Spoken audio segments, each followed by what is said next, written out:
The sky over Tokyo turned red, not from fire, not from war, but from shadows, giant shadows. Thousands of alien ships entered Earth's atmosphere, moving in perfect formation. People stood still. They looked up. No one screamed.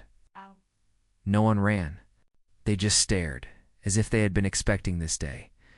Commander Trex of the Zareth Empire stood tall inside his command vessel, watching the cities below. Pathetic, he said. Primitive species. No weapons, no shields, no fight. His officers laughed. The invasion was too easy. Earth didn't fire a single shot. No defense systems came online. No warning messages were sent. Felt more like walking into an empty house than attacking a planet. But they didn't see what was hiding in the silence. The Zareth Empire had conquered over 50 worlds. Every time the same process worked. Arrive, announce control, crush resistance. Earth was supposed to be just another name on that long list. They landed their scout teams in major cities: Tokyo, London, Cairo, New York. What they found confused them: empty streets, silent buildings, cameras on every corner, no soldiers, no civilians, just silence. The kind that makes even a trained soldier feel something is very wrong. Trex received the first report from the scout team in Tokyo. No resistance, no people, no weapons. He smiled. Good. Begin the scan. Set up the occupation zone. But before the officer could reply, the transmission cut out. Static. Nothing else. Inside the city, the Zareth soldiers moved carefully. They weren't afraid, just alert. They were trained for combat, not for mystery.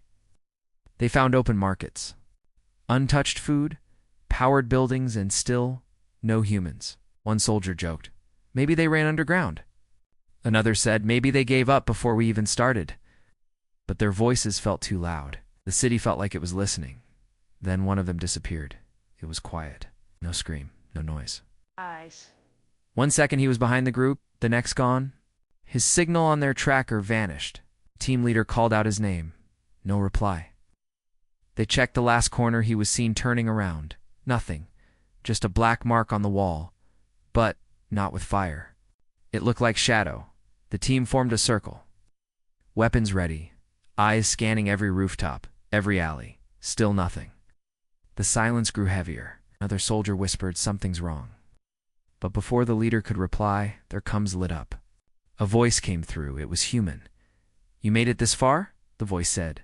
Calm, cold. No emotion. "Now let's begin." Trex heard the transmission too. He froze.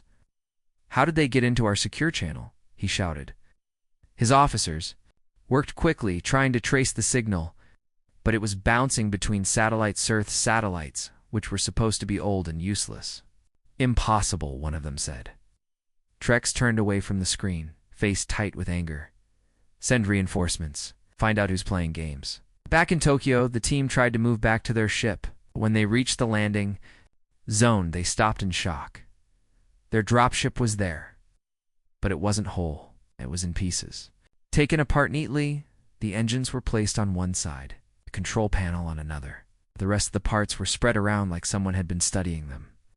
But there were no tools, no marks, no signs of how it was done. One of them muttered, "It's like something took it apart while we were walking." Fear began to creep in. Not the fear of battle, but fear of the unknown. One soldier tried to call for help. Nothing. Their long-range comms were dead. Even worse, their map system started showing them in 2 places at once. Inside the Zareth command ship, more scout teams went silent. New York, Cairo, Moscow, same story. Landed, reported, then nothing. Trex stared at the red screen. "This is not a war. This is a trap," he whispered back in Tokyo. Only 3 soldiers remained. They started running. Forget formation, forget orders. They just wanted out. But every alley looked the same. Every corner led back to the same street. It was like the city was folding around them. The lights above flickered. The air turned cold. One more vanished. No sound, just gone. The last 2 stopped. Breathing. Hard. Eyes wide. One of them turned around and whispered, "We have to call the ship." The other nodded, raised his wrists, and froze. On the building above them, in giant red letters, the words appeared. You landed. You didn't ask. Now, you don't leave. The human voice returned. This time louder. In every Zareth ear, across every ship, this is Earth, it said. You're not welcome. Then the power across the Zareth fleet blinked and went black. In the silence that followed, only one thing was clear. The first mistake. This was landing Commander Trex. Stood in silence as the lights on his command deck slowly came back online. Only emergency power was running. The Zareth fleet above Earth was scattered and confused. Ships floated with no engine control. Communication between vessels had broken. System-wide blackout had shut down their most advanced tech. But how? Earth didn't even fire a weapon. Trex's second-in-command walked in, pale and sweating. Sir, he said quietly, our ships, ... They're not responding to orders. Something's blocking the command signals. Trex clenched his jaw. That's impossible. We jammed their networks, disabled their satellites. Earth has no space defense. The officer nodded slowly. He thought they didn't. Far above Earth, the satellites had begun to move. It started with one old rusted cylinder floating in orbit, built by humans nearly 100 years ago. The aliens had scanned it days earlier and marked it as useless. But now, it was turning. Slowly. Purposefully.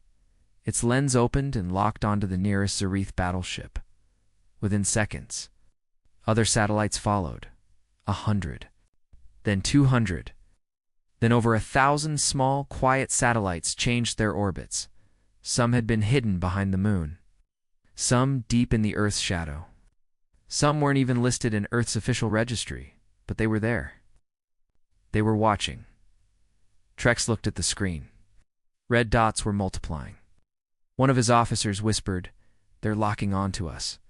Every ship, Trex snapped. Fire at them. Take them out. But the weapons wouldn't respond. His own ship's targeting systems showed only error messages. Then something stranger happened. The ship's map of Earth's orbit began to change. New red zones appeared areas that were supposed to be empty. Those weren't satellites. They were traps. Old human space mines left behind after Earth's last global war had gone silent for decades. Zareth Tech had scanned them and marked them as dead. But now, they were waking up. Not just waking up, they were learning. Each mine sent out signals, scanning alien ships, calculating speed, distance, weakness. One Zareth cruiser tried to move, away from orbit. The mine closest to it activated and shot forward at impossible speed. It attached to the ship's hull, beeped once, then disappeared in a flash of white light. Nothing remained, not even debris. Trex's eyes widened. That wasn't just a mine, he said. That was an adaptive weapon. Zareth Fleet Command ordered all ships to retreat. Back to high orbit, but retreating wasn't easy. Their own path was now full of hostile satellites and intelligent mines. Ships began crashing into each other as panic spread. Some tried to shoot their way out, but their systems were being hacked. Slowly, quietly. It wasn't a brute force attack. It was something else. In the middle of the fleet, one battleship stopped moving. Its engines still burned, but the ship spun slowly. Out of control. The crew reported that the navigation system had locked them into a loop. They couldn't break free. Then the lights inside the ship started to flicker and a voice spoke from their internal system. It was human. Welcome, the voice said. We see you. Trex slammed his fist into the console. Where is this coming from? How are they inside our systems? His tech officer looked pale. It's not hacking, sir. It's prediction. Your systems. We're adapting to us. It's like they've studied us for years. Trex froze. That would mean Earth wasn't surprised. That would mean they were waiting. In a final attempt, Zareth Command launched bombing ships. 5 vessels, fully armed, headed toward Earth's surface. Each one carried enough firepower to destroy a city. No more games, Trex thought. No more tricks. But as the ships entered the lower atmosphere, something unexpected happened. Each one lost control of its weapons. The targeting systems switched off. Then the ships themselves began to fall, one by one. Not shot down, not attacked. Just disconnected from their own power. Like someone had reached inside and flipped a switch. They crashed in the ocean.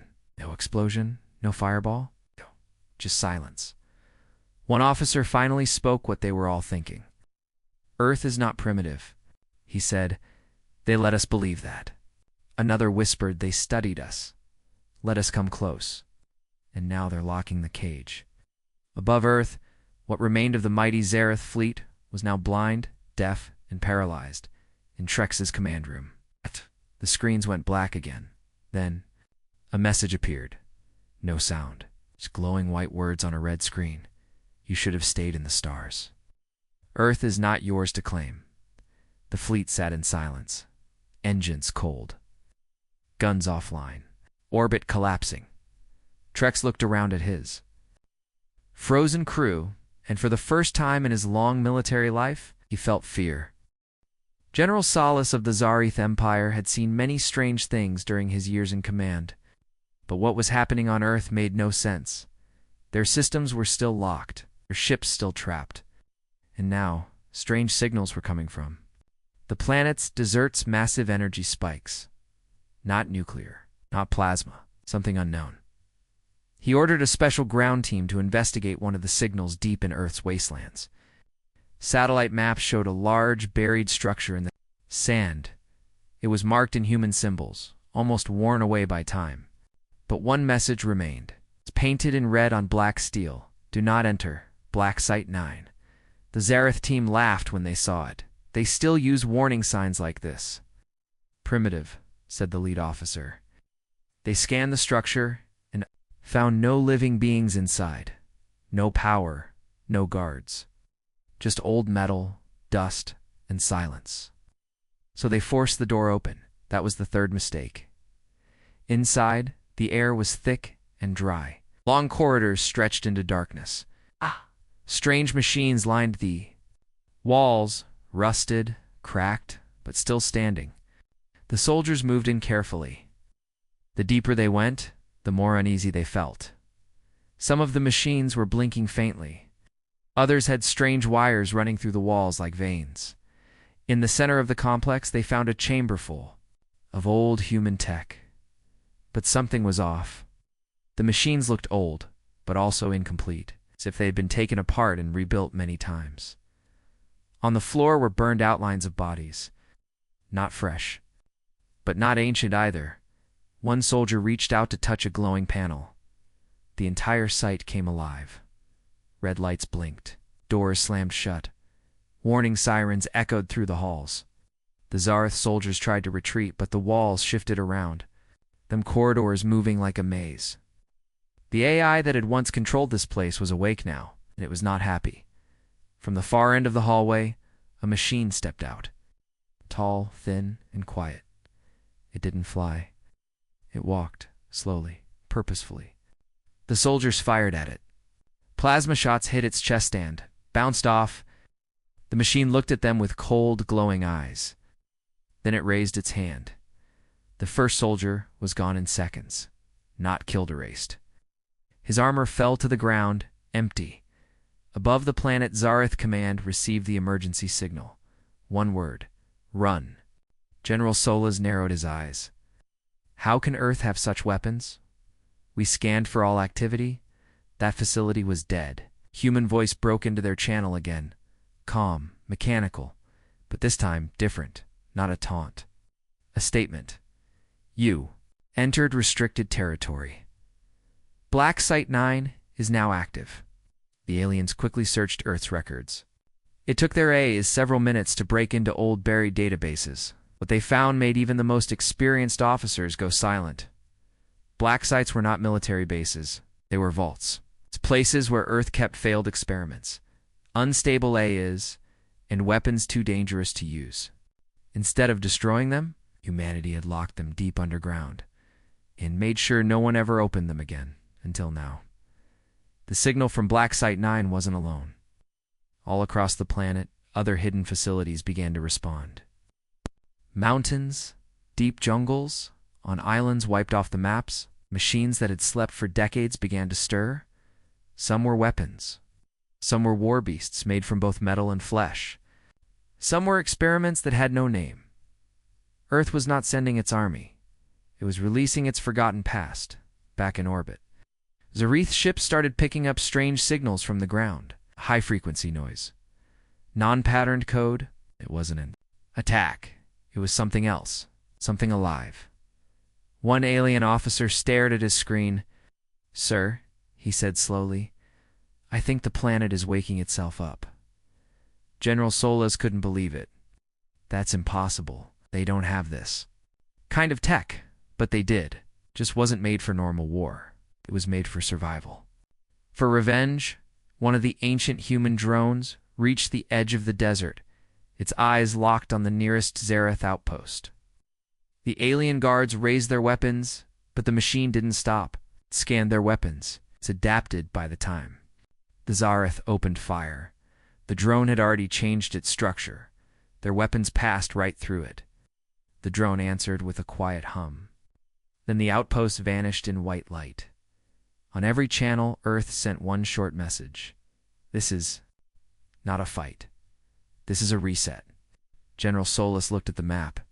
Dozens of red zones were spreading across the planet. Earth wasn't just defending itself, it was cleansing, and now the invaders were stuck inside. General Solas stood in front of the war map, his face pale. The Zareth invasion fleet, once so powerful, was now a broken puzzle. Ships were still stuck in low orbit. Ground troops had gone silent. And now, something even worse had started. Earth was fighting back, but not with guns, not with bombs. They were using something far more dangerous. Code. It began quietly. A few ships reported system glitches. Simple things, screens flickering, doors refusing to open, weapons not responding. At first, they blamed power failures or leftover effects from Earth's space mines, but then entire ships started going dark. Engines stopped mid-flight. AI assistants began speaking in Earth languages. One Zareth cruiser's main screen turned white, and a message appeared in bold human text. "Let's see how good your firewalls are." The humans weren't attacking with soldiers. They were attacking with silence, speed, and code that adapted like a living thing. Earth's hackers long mocked by the galaxy, as low-tech rebels had turned every piece of connected Zareth tech into a battlefield. Inside one ship, a captain watched helplessly as his ship's targeting system slowly changed language from Zareth script to Earth English. Every line of code rewritten in seconds. The weapons refused to fire. Then, the ship's own engines locked onto a new destination. A crash course back toward Earth. The captain tried to stop it, but the controls didn't respond. One final message appeared. "You shouldn't have brought your toys here." In space, chaos spread fast. Zareth AI systems began turning against their users. Lights inside command decks blinked red, then blue, then black. Maps started spinning. Autopilot systems reversed. Thousands of encrypted channels were suddenly filled with human laughter, old Earth music, and war chants in dozens of Earth languages. Zareth Fleet Command tried to shut it all down. They ordered full system wipes. The moment they disconnected from the grid, their ships became sitting targets for the satellites and mines still moving in Earth's orbit. On the ground, it was no better. In a ruined city, a group of Zareth soldiers took shelter inside what looked like an abandoned human factory. But as soon as they stepped inside, the floor lit up. The light shifted, cameras turned, and a robotic voice spoke. From the walls, factory security mode, intruders detected. Machines woke up, probot arms, flying drones, cleaning bots turned into hunters. The soldiers fired, but nothing worked. The factory had turned itself into a trap, and the enemy had walked right into it. They tried to leave, but the exit doors sealed behind them. Sighed. Only one sound was heard, the slow click of machines, getting closer. Back in orbit, General Solas finally realized the truth. "We never understood them," he said quietly. "We thought they were soft, unorganized, Primitive. His officers stayed silent, but they don't fight like we do. They don't need ships. They don't need soldiers. One of his tech officers added, "They built an army we can't see. One that's already inside everything we use." New transmission came through. No source, no trace. It showed a map of the Zareth fleet. Each ship lit up in red, one by one. The red lights went dark. The message said, "We're not defending Earth. We're erasing you from it." But it wasn't. Just machines or AI, something else had joined the fight. Drones began moving through the skies. Not in massive groups, but silently, alone. Each one struck a target with perfect precision. Fuel lines, communications towers, ammo depots. No one knew where they came from. Some looked like flying bugs, others like birds. Some so small, the Zareth sensors never even saw them. They were Earth's ghost fleet, experimental drones with adaptive targeting systems. The kind no human army ever used publicly. The kind that had no serial numbers, no country tags, no mercy. In one night, over 200 Zareth outposts across Earth went silent and still. Not a single human soldier had been seen. The Zareth Empire had come to conquer with fire. Earth was fighting with shadow. They sent armies. Earth sent algorithms. They launched bombs. Earth launched bugs into their code. They tried to lead with fear, but Earth answered with control. And control was the one thing the Zareth Empire was now losing in the command ship. General Solas whispered, "This is not a war anymore." His second-in-command asked, "Then what is it?" Solas looked out the window at the blue planet below and said, "This is punishment." Behind him, the main screen went black. Then a single new message appeared. Phase 3 activated. Containment successful. Termination begins. The human counterattack wasn't military. It was a system purge, and the Zareth Empire was the virus. Only 46 hours had passed since the Zareth fleet invaded Earth. What began as a proud and powerful military operation was now a quiet disaster. From the 3,000 ships that once hovered above Earth, only 7 remained. The rest had been destroyed, hacked, or crashed. No alarms rang. No bombs exploded. Earth had fought like a mind silent, smart and everywhere. General Solas stood on the bridge of his failing command ship. His armor was dented. His eyes were red from no sleep. Behind him, his officers tried to hold the systems together. Engines were failing. Communications were broken. Even gravity control was flickering. "We must retreat," one officer said. "There's nothing left to hold." But retreat wasn't possible anymore. Every ship that tried to leave orbit had vanished. Space gates once used for fast travel across the stars were now offline. Earth had shut them down. Worse, it had locked them. One Zareth cruiser tried to force its way out, sped toward the last working gate, pushing its failing engines to the limit. But the moment it passed the orbital edge, a beam of pure white light sliced through it, coming from a human satellite no one had even noticed. The ship split in two. There were no survivors. Solas watched in silence. "They trapped us," he said. "They let us enter. And now they won't let us leave." Earth didn't send a final warning. It didn't offer surrender. It simply waited. And then something new arrived. The Zareth sensors picked up a massive energy spike near Earth's south pole. A single human ship rose from beneath the ice. It wasn't large, but it was fast. It flew without any visible engines, glowing with strange energy. The Zareth officer scanned it, confused. The design didn't match any human fleet. It looked old and chint, even, but its power levels were off the charts. Then more ships rose, not hundreds, just a few, silent, steady, each one different. Some looked like research ships. Others looked like broken satellites turned into stealth weapons. Some had no weapons at all, only light. But all of them had one thing in common. They weren't controlled by humans. They were Earth's legacy fleet, AI-driven, self-guided, forgotten by time, but never truly gone. One of the last. Surviving Zareth, captains tried to make contact. "We are ready to negotiate," he said over open channel. We misunderstood. We offer peace. A moment passed. Then a calm human voice responded. Peace was never denied. You chose war. Now you receive the answer. One by one, the human legacy ships activated. They didn't fire missiles. They didn't drop bombs. They took control. Each Zareth ship, still in orbit, suddenly lost gravity. Then power, then sound. Doors sealed, lights turned red. Ships began to turn slowly until they were all pointed directly at Earth, the invaders. Were now prisoners inside their own ships. Inside Solus's ship, a cold wind began to flow through the hallways. The air system had reversed. The lights dimmed. And from every screen the same message repeated. This is Earth. We do not forget. We do not forgive. You are the last lesson. Solus tried to override the system, but his own console now responded. In Earth's language, he turned to the window, watching the planet below. It was beautiful. Blue oceans.